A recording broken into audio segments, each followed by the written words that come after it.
President of the Republic of the Philippines. Admit Her Excellency. Again, that's the Speaker of the House and the President pro tem of the Senate. And here we see Mrs. Aquino. She's accompanied by the Majority Leader of the House of Representatives, Jim Wright of Texas, who is likely to be the next Speaker.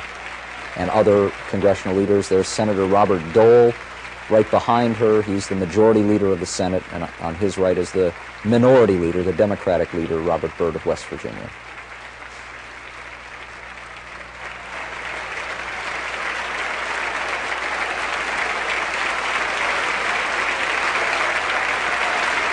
And you can hear the sustained and very enthusiastic applause.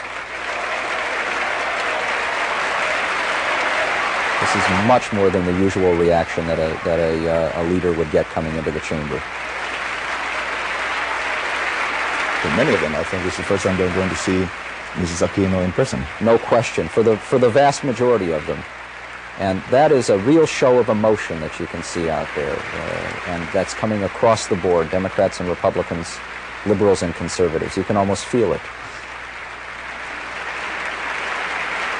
Now the Speaker will formally introduce her, and then we'll get another round of applause.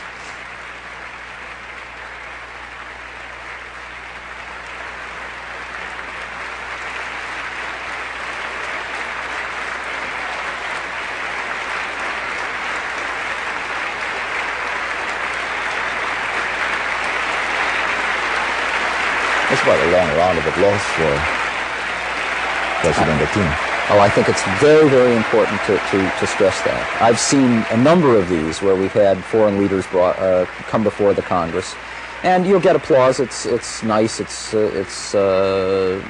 appropriate and cordial. But it's cordial. This is something far more than that, and it's meant to be a signal. Members will be seated.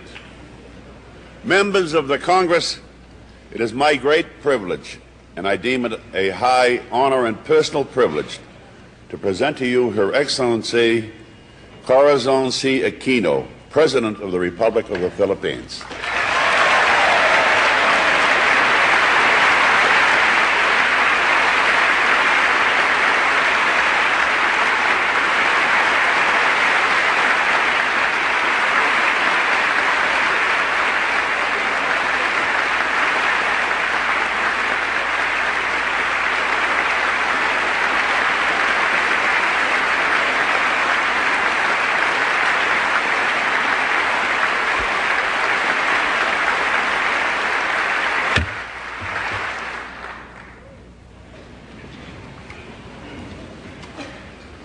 Mr. Speaker, Senator Thurmond, distinguished members of Congress. 3 years ago, I left America in grief to bury my husband, Ninoy Aquino. I thought I had left it also to lay to rest his restless dream of Philippine freedom. Today, I have returned as the President of a free people.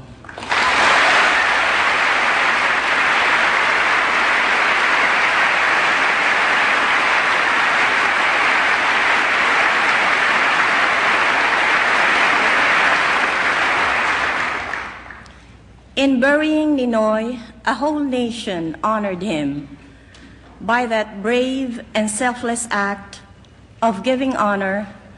A nation in shame recovered its own. A country that had lost faith in its future found it in a faithless and brazen act of murder. So in giving we receive, in losing we find, and out of defeat we snatched our victory. For the nation, Ninoy became the pleasing sacrifice that answer their prayers for freedom. For myself and our children, Ninoy was a loving husband and father. His loss, 3 times in our lives, was always a deep and painful one. 14 years ago this month was the first time we lost him. a president turned dictator and traitor to his oath, suspended the Constitution and shut down the Congress that was much like this one, before which I am honored to speak. He detained my husband along with thousands of others, senators, publishers, and anyone who had spoken up for the democracy as its end drew near. But for Ninoy, a long and cruel ordeal was reserved. The dictator already knew that Ninoy was not a body merely to be imprisoned, but a spirit he must break. For even as the dictatorship demolished one by one the institutions of democracy, the press, the Congress, the independence of the judiciary, the protection of the Bill of Rights, Ninoy kept their spirit alive in himself. The government sought to break him by indignities and terror. They locked him up in a tiny, nearly airless cell in a military camp in the north. They stripped him naked and held the threat of a sudden midnight execution over his head. Ninoy held up manfully under all of it. I barely did as well. For 43 days, the authorities would not tell me what had happened to him. This was the first time my children and I felt we had lost him. When that didn't work, they put him on trial for subversion, murder, and a host of other crimes before a military commission. Ninoy challenged its authority and went on a fast. If he survived it, then he felt God intended him for another fate. We had lost him again, for nothing would hold him back from his determination to see his fast through to the end. He stopped only when it dawned on him that the government would keep his body alive after the fast had destroyed his brain. And so, with barely any life in his body, he called off the fast on the 40th day.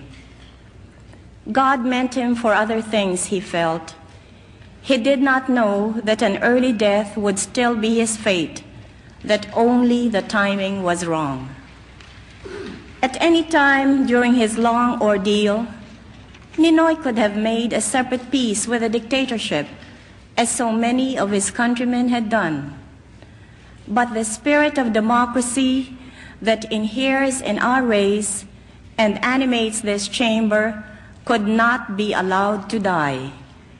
He held out in the loneliness of his cell and the frustration of exile, the democratic alternative to the insatiable greed and mindless cruelty of the right and the purging holocaust of the left. And then we lost him irrevocably and more painfully than in the past. The news came to us in Boston. It had to be after the 3 happiest years of our lives together.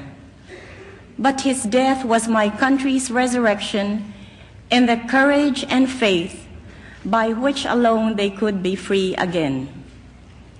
The dictator had called him a nobody, yet 2 million people threw aside their passivity and fear and escorted him to his grave. And so began the revolution that has brought me to democracy's most famous home, the Congress of the United States.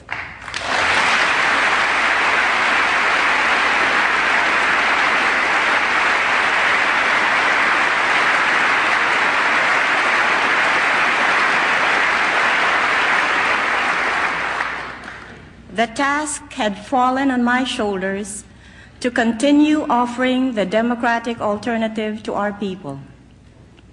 Archibald MacLeish had said that democracy must be defended by arms when it is attacked by arms, and by truth when it is attacked by lies. He failed to say how it shall be won.